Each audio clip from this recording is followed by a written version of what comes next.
Next question number 8 क्या given है? In a hot water heating system, ठीक है, एक पानी गर्म करने का कोई हीटिंग सिस्टम है जिसके अंदर there is cylindrical pipe of length 28 metre, उसके अंदर एक सिलेंड्रिकल पाइप लगा हुआ है, राइट, जिसकी लेंथ आपको गिवन है 28 मीटर। यहाँ लेंथ का मतलब हम क्या लेंगे?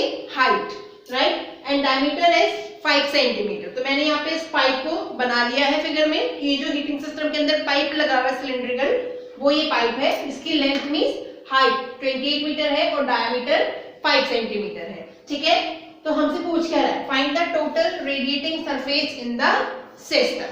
इट मींस कि आपको टोटल रेडिएटिंग सरफेस का क्या कैलकुलेट करके बताना है? एरिया कैलकुलेट करके बताना है। रेडिएटिंग सरफेस थोड़ी निकालेंगे, उसका एरिया निकालेंगे, कितनी एरिया से हीट रेडिएट हो रही है, ठीक है। तो अब हमें ये समझना है कि किसी भी हीटिंग सिस्टम के अंदर हीट जो है वो कौन से पार्ट से रेडिएट होती है, ठीक है। तो जो भी हीटिंग सिस्टम होता है उसका जो कर्व्ड पार्ट होता है, जैसे आप जो ये वाला पार्ट देख रहे हैं, ये वाला पूरा, ठीक है, ऑब्वियसली जो हीट रेडिएट होगी ये इस पार्ट से होगी। भाई नीचे से थोड़ी हीट निकलती है किसी भी सिस्टम की, नहीं ना उसके ऊपर से निकलेगी हीट, तो कहां से निकलेगी? उसकी कर्व्ड सरफेस से निकलेगी। इसकी जो सामने वाली सरफेस आपको दिख रही है इससे तो हीट रेडिएट होगी। इट मींस हमें यहाँ पे क्या कैलकुलेट करना है? कर्व्ड सरफेस एरिया कैलकुलेट करना है, ठीक है। बस क्वेश्चन थोड़ा सा घुमा हुआ है क्योंकि आपसे टोटल रेडिएटिंग सरफेस पूछ ली। अब बच्चे इसको देख के कंफ्यूज हो जाते हैं कि रेडिएटिंग सरफेस क्या है। तो रेडिएटिंग सरफेस का क्या है? जहां से हीट बाहर आएगी, जहां से हीट रेडिएट हो, तो ऑब्वियसली सामने से हीट बाहर आती है, ठीक है। सो हमने कह दिया कि हमें इसका क्या निकालना है? कर्व्ड सरफेस एरिया निकालना है, ठीक है। चलिए इन्फॉर्मेशन में हमें हाइट 28 मीटर, डायमीटर 5 सेंटीमीटर। पहले तो हम चेक कर लेंगे दोनों की यूनिट्स अनइक्वल है, ये मीटर में है और एक ही सेंटीमीटर में। तो आपकी इच्छा है आप दोनों को सेंटीमीटर बनाइए या दोनों को मीटर बनाइए, ठीक है। चलिए हम सेंटीमीटर को मीटर में चेंज कर लेते हैं, राइट। d 5 सेंटीमीटर है तो मीटर के अंदर कितना हो जाएगा? 5/100 मीटर, क्योंकि 1 सेंटीमीटर में 1/100 मीटर होता है। अब हमें डायमीटर पता है 5/100, तो क्या हम रेडियस निकाल सकते हैं? यस, 5/100 का हाफ, या आप चाहें तो उसको फर्दर सॉल्व कर लीजिए डायमीटर को यहाँ पे, तो ये कितना मिल जाएगा? 0.05 मीटर। तो बताइए रेडियस क्या होती है? हाफ ऑफ दी डायमीटर, तो रेडियस आ गई 0.05/2 मीटर, राइट। अब इसको आप चाहे सॉल्व कीजिए या एज इट इज रहने दीजिए, हमने डिवाइड बाय 2 कर दिया, राइट। तो हमें क्या निकालना था? Total radiating surface. तो I will write total radiating surface, total radiating surface in the system will be equal to curved surface area of curved surface area of pipe inside the heating system, ठीक है, inside the heating system। तो हमें curved surface area का formula पता है 2 pi RH, right. 2 as it is, pi की जगह 22/7, R 0.05/2 और H कितना है? 28, H इज 28, ठीक है। तो क्या कुछ कैंसिल आउट हो रहा है? यस, 7 और 28 दोनों दूसरे से कट जाएंगे, 7 1 जा 7, 7 4 जा 28, 2 से 2 कट जाएगा, तो हमें क्या मिला? देखिए 22 मल्टीप्लाइड विद 0.05 मल्टीप्लाइड विद 4, ठीक है। इसको सॉल्व करवा लेंगे तो देखिए अभी क्या मिलेगा? 0.5 को पहले इससे मल्टीप्लाई करवा देते हैं, फिर पॉइंट एडजस्ट कर लेंगे, ठीक है। तो 5 2 जा 10 होता है, 5 2 जा 10 और 1 कैरी का 11 आ जाएगा, ठीक है। और पॉइंट के बाद 2 डिजिट्स हैं तो हम 1 के बाद पॉइंट लगा देंगे, तो 1.10 मल्टीप्लाइड विद 4, तो 11 4 जा कितना होता है? 44 और 0 एज इट इज, और पॉइंट के बाद चूंकि 2 डिजिट्स हैं तो इस 4 के बाद हम पॉइंट लगाएंगे, तो 4.40 हमारा आंसर आ गया। या आप इसको 4.4 भी लिख सकते हैं क्योंकि पॉइंट के बाद 0 का कोई सिग्निफिकेंस नहीं है, तो 4.4 metre square will be the area of total radiating surface, ठीक है। तो this was your question number 8। Now let's move to the question number 9। क्या गिवन है? Find the lateral or curved surface area of a closed cylindrical petrol storage tank that is 4.2 meter in diameter and 4.5 meter high। आपको आपको एक cylindrical petrol storage tank given है, ठीक है, जिसका height और डायमीटर क्वेश्चन में दे रखा है और आपसे फर्स्ट पार्ट में कह रहा है कि आपको उसका lateral means curve surface area या curve surface area find out करना है, ठीक है। सबसे पहले हम डायमीटर इंडिकेट कर लेते हैं कि diameter is what, diameter is equal to 4.2 metre, 4.2 metre. और हाइट कितनी दे रखी है, this one is the height is 4.5 metre, ठीक है।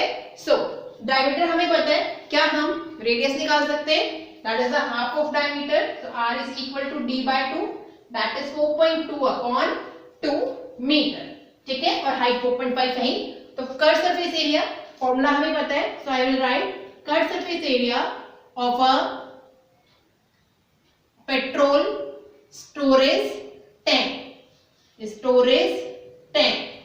will be equal to, क्या फॉर्मूला होता है, 2 pi r, तो 2 दैट इज पाई की जगह 22/7, r की जगह 4.2 अपॉन 2 और h की जगह 4.5, ठीक है।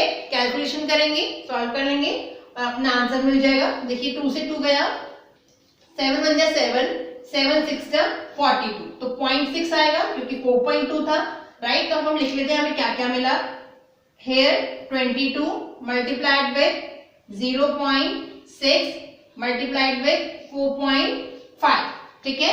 फिर से सॉल्व कर लेंगे मल्टीप्लाई करवा के, तो 6 2 जा 12, 6 2 जा 12 और 1 कैरी का 13 और पॉइंट के बाद एक डिजिट है तो 13.2 आ जाएगा मल्टीप्लाइड विद 4.5, ठीक है। अब इसको आप साइड में मल्टीप्लाई करवा के देख लेंगे कि 13.2 इंटू 4.5 हमें क्या देता है, तो 5 2 जा 10, 5 3 जा 15 और 1 16, 5 1 जा 5 और 1 6, यहाँ से 4 2 जा 8, 4 3 जा 12, 1 कैरी, 4 1 जा 4 और 1 5, तो 0 6 और 8 14, 1 कैरी, 6 और 2 8 और 1 9 और 5, तो ये आया 5940, 5940 और पॉइंट के बाद 1 2 डिजिट है, तो पॉइंट का लग जाएगा 59 के बाद, तो 59.40 और फर्दर इसको हम कैसे लिख सकते हैं, 59.4 metre square. So this one is your curved surface area for the petrol storage tank. Now second हमसे क्या कह रहा है, उससे पहले आप ये एक बार कॉपी कर लेंगे, फिर हम इसको इरेज कर देते हैं। सो अब सेकंड पार्ट पे आते हैं। सेकंड पार्ट हमसे कह रहा है how much steel was actually used if 1/12 of the steel was wasted in making the tank. अब आपसे कहना चाह रहा है कि इस टैंक को स्टील के थ्रू बनाया गया है, मतलब स्टील का टैंक है, ठीक है। तो जब बनाया जा रहा था तो इस टोटल स्टील का 1/12 स्टील क्या हो गया था, वेस्ट हो गया था इसको बनाने में। तो आपसे पूछ रहा है बताओ एक्चुअली में इसमें कितना स्टील लगा, ठीक है। तो हम सबसे पहले तो ये मान लेते हैं कि टोटल जो स्टील इसमें एक्चुअली में यूज हुआ उसकी कुछ क्वांटिटी को हम एज्यूम कर लेते हैं, ठीक है। तो I will right let's assume and this is part number second. Let's assume total steel actually used, total steel actually used in making the tank, पूरा लिख सकते हैं आप, that is let's say x metre square, ठीक है। मान लो x क्योंकि स्टील शीट फॉर्म में आएगा तो शीट का एरिया लेंगे हम, मीटर बाय मीटर तो मीटर स्क्वायर, ठीक है। तो x metre square let's say steel total हमने एज्यूम कर लिया है। तो हमसे क्या कह रहा है 1/12 of the steel was wasted, तो टोटल का मतलब टोटल वेस्ट कितना हुआ, देखिए total wastage of steel, total waste of steel what 1/12 of x, जो हमने एज्यूम किया है 1/12 तो x। अब x का 1/12 कितना होगा, x मल्टीप्लाई बाय 1/12 का मतलब 12 होता है, तो x बाय 12 क्या हो गया, वेस्ट हो गया, ठीक है। तो बताइए रिमेनिंग स्टील कितना रहा, क्योंकि वही तो यूज आया एक्चुअली में, ठीक है। वही टोटल x था, उसमें से x/12 हमने वेस्ट कर लिया, तो रिमेनिंग जो बचा वही ओवरऑल स्टील क्या करेगा, इस पूरे टैंक को कवर अप करेगा, ठीक है। तो क्या मैं यहाँ से रिमेनिंग स्टील निकाल सकती हूँ, yes remaining steel that will be equal to total minus waste, right. तो 12 और यहाँ पे अगर मैं 1 नीचे लगा दूं तो एलसीएम आ जाएगा 12, तो 12x माइनस x क्या देगा 11x बाय 12। आप इसको सॉल्व करवा सकते हैं, that is so easy. That will be equal to 11x upon 12. This is my remaining steel. अब आप ध्यान से समझिए, जो ये रिमेनिंग स्टील आया वही स्टील तो क्या करेगा, अब इस टैंक को पूरा कवर अप करेगा. अब हमें स्टील कहाँ कहाँ लगाना है, पूरे टैंक को कवर करना है. तो स्टील कहाँ लगेगा, एक तो लगेगा इसकी कट सरफेस एरिया पे, एक लगेगा इसके टॉप सरफेस पे और एक बॉटम सरफेस पे. तो ओवरऑल हमें 3 एरियाज कवर करने हैं, cut surface area, top area and bottom area. तो जो रिमेनिंग स्टील का एरिया हमने निकाल लिया है, बताइए वो इस पे लगने वाले cut surface area plus top surface area plus bottom surface area के इक्वल होगा या नहीं, या मैं इसको कह दूं टोटल सरफेस एरिया, बजाय मैं 3 एरियाज बोलने की बजाय क्या बोल दूं, टोटल सरफेस एरिया. तो इस पाइप का sorry cylindrical petrol storage tank का जो टोटल सरफेस एरिया होगा वही बताइए इस 11x अपॉन 12 के इक्वल होगा या नहीं होगा, क्योंकि यही स्टील से उस पे लगने वाला है. ठीक है, so I will write TSA of petrol storage tank, TSA of petrol storage tank will be equal to remaining steel, will be equal to remaining steel to be covered. पूरा लिख देते हैं, to be covered on it, to be covered on it. ठीक है, अब total surface area किसके equal होता है, 2 pi r ब्रैकेट में r plus h and that will be equal to remaining steel, so 11x upon 12. ठीक है, now इसको हम सॉल्व करवा लेंगे. ठीक है, सारी वैल्यूज आपको गिवन है, मैं यहीं पे ये साइन लगा के सॉल्व कर रही हूँ. 2 पाई की जगह 22 अपॉन 7, r कितना था हमारा 4.2 अपॉन 2. अच्छा r तो फिनिश हो गया, अब ब्रैकेट में क्या है r प्लस h, तो r है 4.2 अपॉन 2 को क्या लिख सकते हैं 2.1. यहाँ मैंने इसको सॉल्व कर लिया क्योंकि h में एडिशन करवाना है ना, और यहाँ h कितना है 4.5 है. ठीक है, चलिए कुछ कैंसिल आउट हो रहा है, यस 2 से 2 कैंसिल, 7 1 जा 7, 7 6 जा 42 और पॉइंट के बाद एक डिजिट तो 0.6 आ जाएगा. ठीक है, तो यहाँ से 22 इंटू 0.6 मिला, इसको मैं फिर से लिख लेती हूँ एक बार, 22 इंटू 0.6. देखिए यहाँ से 22 बचा, 0.6 बचा और ब्रैकेट में 2.1 प्लस 4.5 है, तो इसको हम ऐड करवा लेते हैं. तो 5 और 1 6 आ जाएगा, पॉइंट लगेगा 4 और 2 6 आ जाएगा. ठीक है, तो 22 इंटू 0.6 इंटू 6.6, इसको अब हम सॉल्व करवाएंगे and will get our answer. ठीक है, सो 22 6 जा होता है 132, राइट, और पॉइंट के बाद एक डिजिट है तो पॉइंट लग जाएगा और मल्टीप्लाइड विद 6.6. अब आप इसको एक बार सॉल्व करवा के देखेंगे, राइट. चलिए मैं यहाँ सॉल्व करवा देती हूँ. ठीक है, इस बॉक्स के अंदर हम मल्टीप्लिकेशन कर रहे हैं, 13.2 मल्टीप्लाइड बाय 6.6, तो 6 2 जा 12, 1 कैरी, 6 3 जा 18 और 1 19, 1 कैरी, 6 1 जा 6 और 1 7, अगेन 6 है तो सेम रिपीट हो जाएगा, 2 9 7. अब हम ऐड कर लेते हैं, 2 9 2 11, 7 और 8, हाँ 7 और 1 8, 8 और 8 16 और 1 17 और 7 और 1 8, तो हमारा आया 8712. ठीक है, 8712 और पॉइंट, ठीक है, तो 87.12 आ गया. अब ये जो 87.12 आया ये पूरा भी किसके इक्वल चल रहा है बेटा, 11x अपॉन 12 के इक्वल चल रहा है. तो ये किसके इक्वल है, 11x बाय 12 के इक्वल है. ठीक है, अब हम इसको फिर से सॉल्व करवाएंगे. यहाँ से मैं इसको इरेज कर देती हूँ कैलकुलेशन के लिए. ठीक है, चलिए क्या मिला हमें, 87.12 is equal to 11 by 12x. अब मुझे वैल्यू किसकी चाहिए, x की चाहिए, तो 12 को यहाँ क्रॉस मल्टीप्लाई करवा के ले जाते हैं और 11 यहाँ से डिवाइड में आ जाएगा. तो बताइए x की वैल्यू क्या आ जाएगी, 87.12 मल्टीप्लाई विद 12 डिवाइड बाय 11. ठीक है, तो ये अपना ओवरऑल कैलकुलेशन है. इसको फिर से हम क्या करेंगे, डिवाइड करेंगे. देखिए 8712 11 से कंप्लीटली डिविजिबल होगा. हाउ, वी कैन चेक, 11 1 जा 11, 11 7 जा 77 आएगा. ठीक है, 10 बचेगा रिमाइंडर में, 10 के साथ 1 मिलेगा तो 101 हो जाएगा. तो 11 9 जा 99, 2 बचेगा, 2 के साथ 2 मिलेगा, 11 2 जा 22. अब हमने क्या देखा था, 11 7 जा 77 जब हमने किया था तो हमारा पॉइंट आ गया था, तो आंसर आया 7.7. 7.92 multiplied with 12, 7.92 multiplied with 12। अब आप इसको मल्टीप्लाई करवा लीजिए, 12 2 जा 24, 2 कैरी, 12 9 जा 108 और 2 110, 11 कैरी, 12 7 जा 84 और 11 तो 85 और 10 हो जाएगा 95। तो 95.04 metre square steel will be required for covering this storage tank. So this was your number 10। क्या गिवन है? A frame of lampshade is to be covered with a decorative cloth। आपको एक फ्रेम लैम्पशेड का फ्रेम गिवन है जिसको आपको एक decorative cloth के थ्रू डेकोरेट करना है, ठीक है। Frame has a base diameter of 20 centimetre. इस फ्रेम का आपको बेस डायमीटर गिवन है 20 सेंटीमीटर, ठीक है। तो क्या हम रेडियस निकाल सकते हैं? यस, तो पहले हम रेडियस निकाल लेते हैं। That is 20/2 is equal to 10 centimetre. आगे कह रहे हैं एंड हाइट ऑफ 30 सेंटीमीटर। तो इस फ्रेम की जो हाइट है वो 30 सेंटीमीटर आपको गिवन है। सॉरी यहाँ 20 लिखा हुआ है, दैट इज 30 सेंटीमीटर।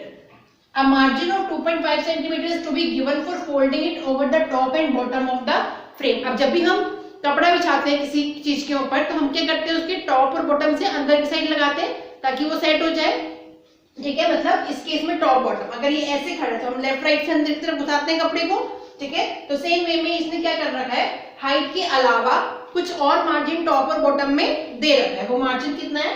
2.5। मतलब यहां से इस पे कवरिंग करने के लिए मान लीजिए इतना मार्जिन गिवन है, दैट इज 2.5 मीटर। और ऐसे ही ये वाला मान लीजिए, ठीक है, यहां से लेके यहां तक का ये भी कितना है? 2.5 मीटर, ठीक है। मीटर या centimetre? Centimetre, right. This is in centimetre. सारी यूनिट सेम है आपकी, 2.5 सेंटीमीटर, राइट। तो हमसे क्या कह रहा है, find how much cloth is required for covering it. तो हमें बताना है कितना क्लॉथ काम में आने वाला है इसको कवर करने के लिए। अब देखिए, अगर हमें इसकी कवरिंग करनी है लैम्प शेड की, अब हम ध्यान से समझिएगा कि लैम्प शेड पे हम कवरिंग कहाँ करेंगे।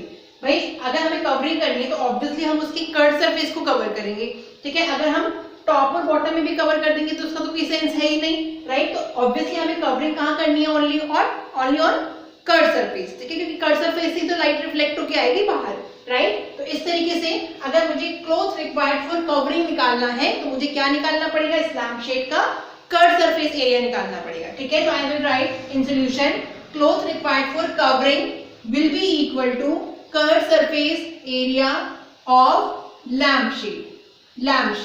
बट कर्व सरफेस एरिया भी हमने लिया है, बट क्या हम हाइट 30 सेंटीमीटर लेंगे? नो। अब हमें कौन सी हाइट लेनी पड़ेगी? Height with including both the margin. तो अगर मैं यहाँ पे curve surface area of lamp shade निकाल रही हूँ तो मुझे मार्जिन्स को भी इंक्लूड करना होगा विथ मार्जिन्स, ठीक है। तो हमें पता है कर्व सरफेस एरिया का फॉर्मूला क्या होता है? 2πr/h। और एक बार मैं इस h को भी कैपिटल H से इंडिकेट कर रही हूँ, ठीक है। देखिए कैपिटल H मेरा यहाँ क्या है? कैपिटल H क्या है मेरा? ये स्मॉल h 30 सेंटीमीटर है। तो अगर इसमें हमें curve surface area with margins लेना है तो ये 2.5 सेंटीमीटर और नीचे वाला 2.5 सेंटीमीटर भी इंक्लूड करना होगा। तो मेरी जो न्यू हाइट बनेगी उसको मैंने कैपिटल H से इंडिकेट किया, that will be equal to small h plus 2.5 plus 2.5, ठीक है। और इसको हम सॉल्व करेंगे तो 30 प्लस 2.5 प्लस 2.5 कितना आएगा? 5। तो 30 plus 5 will be equal to 35। तो अब हम वैल्यू पुट करते हैं, 2 इंटू पाई की जगह 22/7, आर की जगह कितना ले लिया था हमने? 10 और कैपिटल H कितना आ गया? 35, ठीक है। सॉल्व करेंगे, 7 1 जा 7, 7 5 जा 35। तो नीचे तो कुछ बचा नहीं, ऊपर देखिए 22 4 जा 44, 44 क्रॉस 10 करोगे तो 440 और मल्टीप्लाइड बाय 5 मल्टीप्लाई करवाएंगे तो 5 क्रॉस 0 0, 5 4 जा 20, 2 जाएगा, 5 4 जा 20 और 2 22। तो ये हमारा आ गया curve surface area of this lamp shade. जितना कर्व सरफेस एरिया होगा उतना ही क्लॉथ कवरिंग के लिए रिक्वायर्ड होगा। बट ध्यान क्या रखना था कि हाइट 30 ना लेके दोनों मार्जिन्स को इंक्लूड करते हुए लेनी है। तो this was your question number 10। Let's come to the last question of this exercise, question number 11। क्या गिवन है? The students of a school were asked to participate in a competition, ठीक है, for making a decorative pen holder in the shape of cylinder with a base using cardboard. कह रहा है कि किसी school के स्टूडेंट्स को एक कंपटीशन में पार्टिसिपेशन के लिए बोला गया, जिसमें वो क्या बनाने वाले हैं, पेन होल्डर्स बनाने वाले, डेकोरेटिव पेन होल्डर्स, जो किस शेप का है, सिलेंड्रिकल शेप का है। ठीक है, किससे बनाना है, कार्डबोर्ड से बनाना है। क्या कह रहा है, each pen holder was to be of radius 3 centimetre. जो पेन होल्डर वो बनाएगा एक बच्चा, उसकी रेडियस कितनी होनी चाहिए, 3 सेंटीमीटर, मैंने यहाँ फिगर बना लिया है, एंड हाइट कितनी होनी चाहिए, 10.5 सेंटीमीटर। आगे कहता है the school was to supply the competitors with cardboard. अब स्कूल को जितने भी कॉम्पिटिटर्स कंपटीशन में पार्टिसिपेट कर रहे हैं उन सबको क्या देना होगा, कार्डबोर्ड देना होगा, right. If there were 35 competitors, कह रहा है कि नंबर ऑफ कॉम्पिटिटर्स कितने, 35, मतलब स्कूल को 35 कॉम्पिटिटर्स को कार्डबोर्ड प्रोवाइड करवाना है, right. How much cardboard was required to be bought for the competition. तो आपसे ये जानना चाह रहा है कि बताइए स्कूल वाले 35 कॉम्पिटिटर्स को देने के लिए ओवरऑल कितना कार्डबोर्ड परचेज करेंगे। ठीक है, कितना कार्डबोर्ड खरीदने वाले, ठीक है। तो अब इस क्वेश्चन को हम सॉल्व कैसे करेंगे, सबसे पहले फोकस करेंगे कि हमें बनाना क्या है, पेन होल्डर बनाना है। ठीक है, अब पेन होल्डर कैसा होता है, कौन कौन सा सरफेस पे कार्डबोर्ड लगने वाला है। देखिए पेन होल्डर ऊपर से क्या होता है, ओपन होता है, क्योंकि उसमें पेन डाले जाते हैं ऊपर से, तो ऊपर से ओपन होता है। तो कार्डबोर्ड कहाँ कहाँ लगेगा, एक तो उसकी कर्व सरफेस पे लगेगा, ठीक है, और दूसरा कहाँ लगेगा, बॉटम में लगेगा। क्या ऊपर भी हम कार्डबोर्ड लगाएंगे, नहीं, क्योंकि ऊपर से तो ओपन होता है, पेन कहाँ से रखेंगे, ऊपर कार्डबोर्ड लगा देंगे तो, राइट। तो इट मींस एक स्टूडेंट को उसे कितना कार्डबोर्ड देना है कि वो student curve surface area cover कर ले और दूसरा बॉटम एरिया कवर कर ले, और ऐसे 35 स्टूडेंट्स हैं। ठीक है, तो सबसे पहले तो हम क्या करते हैं, हम एक स्टूडेंट को मिलने वाले कार्डबोर्ड की कैलकुलेशन कर लेते हैं। ठीक है, कि एक स्टूडेंट को कितना कार्डबोर्ड दिया जाएगा इन सेंटीमीटर स्क्वायर। ऑब्वियसली कितना हम कार्डबोर्ड, क्योंकि वो एक शीट टाइप होती है कार्डबोर्ड भी, कि उसमें कुछ लेंथ होगी कुछ ब्रेथ होगी, तो उसका कितना कार्डबोर्ड में कितना एरिया हम एक स्टूडेंट को दे रहे हैं, तो ऐसे ही हम उसको 35 से मल्टीप्लाई करवाएंगे और 35 का निकाल देंगे। ठीक है, अब बात ये आती है कि एक स्टूडेंट को मिलने वाला कार्डबोर्ड इस सिलेंड्रिकल शेप के कितने एरियाज के इक्वल होगा। तो अभी मैंने आपको एक्सप्लेन किया कि टोटल कार्डबोर्ड किस एरिया पे लगेगा, कर्व सरफेस एरिया पे लगेगा और बॉटम एरिया पे लगेगा। तो क्या मैं लिख सकती हूँ, in solution cardboard given to one student या one competitors cardboard given to one competitor will be equal to, किसके इक्वल होगा, that will be equal to curved surface area of pen holder plus base area plus, या इसको हम bottom base बोलते हैं, bottom base area of pen holder. ठीक है, समझ में आई आपको ये बात कि भाई एक स्टूडेंट को कितना दिया जाएगा कार्डबोर्ड कि उसका curve surface area cover up कर ले और बॉटम एरिया कवर अप कर ले। तो I have written cardboard given to one competitor will be equal to curve surface area plus bottom area. तो कर्व सरफेस एरिया होता है 2 पाई RH, और बॉटम अगर बेस की बात करें तो बॉटम बेस कैसा होता है पेन होल्डर का या सिलेंडर का, सर्कुलर होता है। तो बताइए एरिया क्या हो जाएगा, पाई R स्क्वायर। बस यही चीज यहाँ समझने वाली है, बाकी तो बहुत इजी है। ठीक है, तो अब हम क्या करते हैं, इसको कैलकुलेट करते हैं। कुछ कॉमन आ रहा है, यस, पाई R कॉमन आ जाएगा, तो यहाँ से बचेगा 2H और यहाँ से बचेगा R। ठीक है, अब हम वैल्यू रख लेते हैं, पाई की जगह 22/7, R कितना है हमारा 3 ब्रैकेट 2 into H, तो 2 into H कितना है 10.5 प्लस R कितना है फिर से 3। ठीक है, सॉल्व करवा लेते हैं, 22 3 जा 66/7 मल्टीप्लाई विद ब्रैकेट के अंदर देखिए क्या 10.5 into 2, तो यहाँ में क्या देगा, इसको हम सॉल्व करवा देते हैं, 10.5 into 2, 5 2 जा 10, 1 कैरी आ जाएगा, 2 1 जा 2, तो ये आ गया 21 प्लस 3 कितना मिलेगा, 21 प्लस 3 24। ठीक है, इसको अभी हम एज इट इज छोड़ देते हैं। अब हमें कितने कॉम्पिटिटर्स निकालने थे, 35 कॉम्पिटिटर्स गिवन है हमें, तो इनको हमें कार्डबोर्ड देना है। तो बताइए एक को इतना कार्डबोर्ड दिया जाता है, तो 35 को कितना कार्डबोर्ड दिया जाएगा, विल राइट कार्डबोर्ड और ये मीटर स्क्वायर के अंदर, sorry centimetre square, cardboard given to 35 competitors. बताइए कितना होगा? That will be equal to 35 into 1 competitor का जो आ गया हमारे पास that is 66/7 multiplied with 24 centimetre square. ठीक है, तो कुछ कैंसिल हो रहा है. 7 1 जा 7, 7 5 जा 35, इसलिए मैंने ऊपर कैलकुलेशन नहीं की थी. राइट, अब हम इसको मल्टीप्लाई करवा देते हैं. तो देखिए क्या मिलेगा. 24 5 जा कितना होता है? 120 मल्टीप्लाइड विद 66. राइट, मल्टीप्लाई करवाएंगे. ठीक है, क्या आएगा एक बार हम यहाँ करवा के देख लेते हैं. 120 क्रॉस 66, तो 6 क्रॉस 0 0, 6 2 जा 12, 6 1 जा 6 और 1 7, फिर से 0 2 7 आ जाएगा. ऐड करेंगे तो 7920. तो final solution is 7920 centimetre square. तो देखिए ये आया कार्डबोर्ड गिवन टू 35 कॉम्पिटिटर्स. अब जितना कॉम्पिटिटर्स को कार्डबोर्ड दिया जाएगा उतना ही कार्डबोर्ड क्या करना पड़ेगा? स्कूल को खरीदना पड़ेगा. तो हमसे ये कह रहा था how much cardboard was required to be bought for the competitor. तो हम क्या लिखेंगे? Total cardboard to be bought will be equal to 7920 centimetre square. ठीक है, यहाँ पे मैं लिख देती हूँ फाइनल आंसर. कैसे लिखेंगे आप? Total cardboard to be bought. Total cardboard to be bought will be equal to 7920 centimeter square. Okay, this is your solution for this question. Let's move to the next exercise in next video.